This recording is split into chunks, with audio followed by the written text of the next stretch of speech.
Friends, ഞാൻ ഇപ്പം വന്നിരിക്കുന്നത് മൊബൈലിൻ്റെ ചെറിയൊരു അറിവ് പറയാൻ വേണ്ടിയിട്ടാണ്. ചില മൊബൈൽ നമ്മൾ സൈഡിൽ പ്രസ് ചെയ്താലാണ് മൊബൈൽ ഓൺ ആകാൻ, അല്ലാതെ തന്നെ ഇതിൽ തന്നെ അതിന് ഓപ്ഷൻ ഉണ്ട് ടച്ചിങ്ങിൽ ഓൺ ആക്കാനുള്ളത്. അപ്പോൾ ആ ഓപ്ഷൻ ഞാൻ പറഞ്ഞു തരാൻ പോവാണ്, അറിയാത്തവർക്ക് വേണ്ടി മാത്രം കേട്ടോ.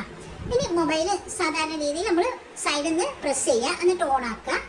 ഓൺ ആക്കിയതിന് ശേഷം പോണ സെറ്റിങ്സിലാണ്. നമുക്ക് സെറ്റിങ്സ് എങ്ങനെ വേണമെങ്കിലും എടുക്കാം. ഞാനിപ്പോൾ എടുക്കുന്നത് ഇങ്ങനെയാണ്. എന്നിട്ട് താഴോട്ടൊക്കെ ഒന്ന് വരിക്കും. അപ്പോൾ അവിടെ ഒരു സെറ്റിങ്സിൻ്റെ ചിഹ്നം കാണാം, കണ്ടില്ല, അവിടെ പ്രസ് ചെയ്യാം. എന്നിട്ട് സെർച്ച് ബാറിൽ പോവുക. സെർച്ച് ബാറിൽ പോയിട്ട് ഡബിൾ ടാപ്പ് അടിക്കുമ്പോൾ തന്നെ ഇതുപോലെ വരും. ഡബിൾ ടാപ്പ് അവിടെ പ്രസ് ചെയ്യാം. അവിടെ പ്രസ് ചെയ്ത് കഴിഞ്ഞാൽ ഇതുപോലെ വരും. ഇവിടെ കണ്ട ഓഫായിന് അതൊന്ന് ഓണാക്കി കൊടുക്കുക.